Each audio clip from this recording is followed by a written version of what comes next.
Morning guys, I'm actually not prepared anything, but I'm just going to say what the industry is and what it took me to reach here. And particularly want to thank Anthony and Chef because it's because of them that I'm here.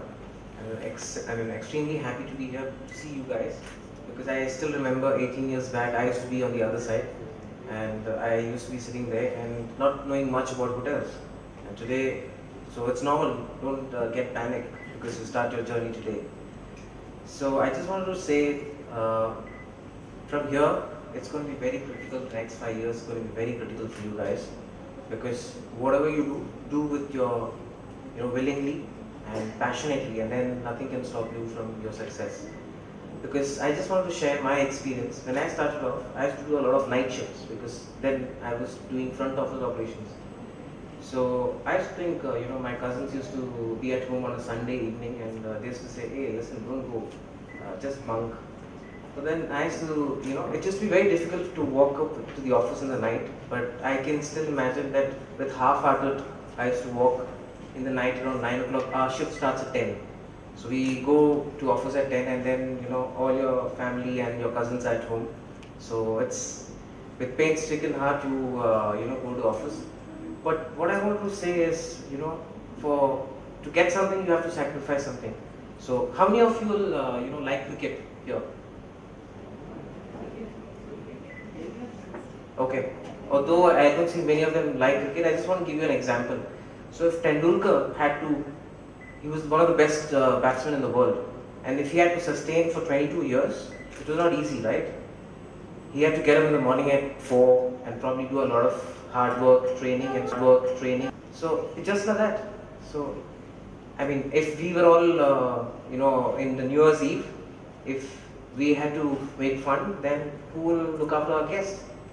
So even in my career, it was only after 10 years that I was away from my family on New Year's Eve that, these days I can say I have a luxury of not working on a New Year's Eve, but it's not going to be the same for the first initial years.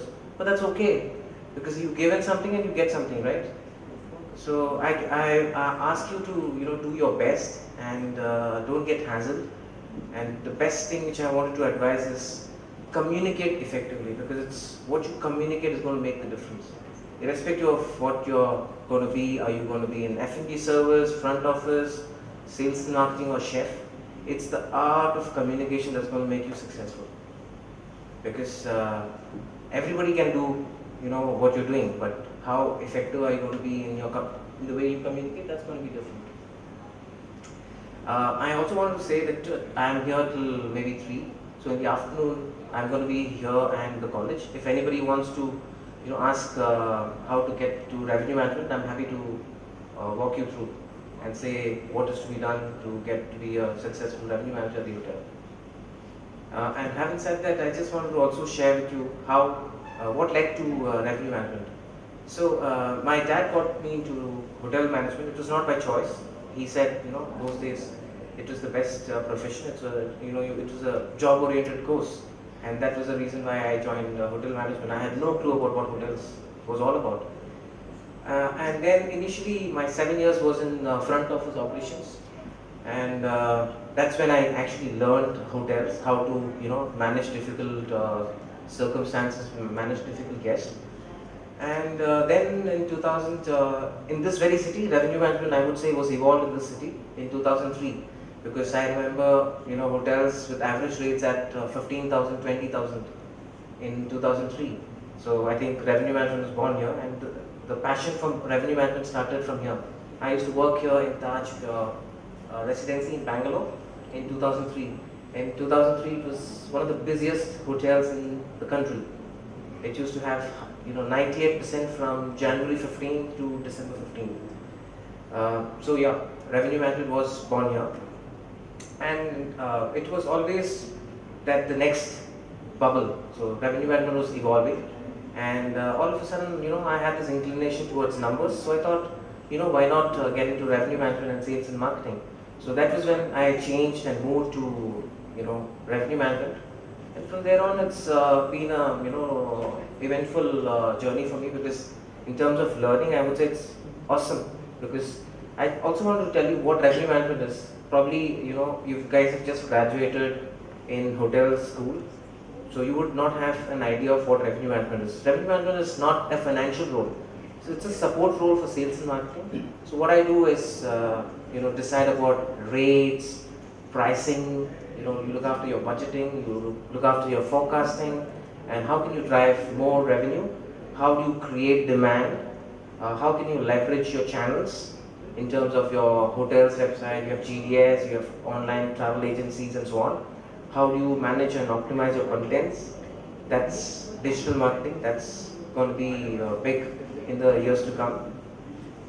So yeah, like I said this afternoon, if anybody wants to have a 10-minute chat with me in terms of revenue management, I'm happy to spend some time.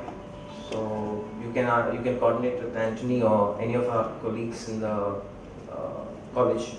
I'm happy to help.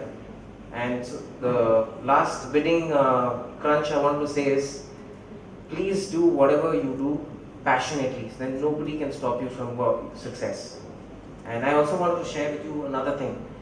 Now, after spending 18 years, I can do nothing other than hotels. I know I can only speak about RevPAR, RGI, ADR, and that's it. I don't know anything but then I enjoy doing it. So whatever you do passionately, and then it's just, then you won't feel like, oh, Monday is coming. You won't feel, oh, Monday's office jana hai.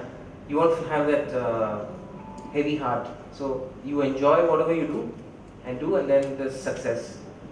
So I'm not going to talk much. I wish you all the best and have a bright future.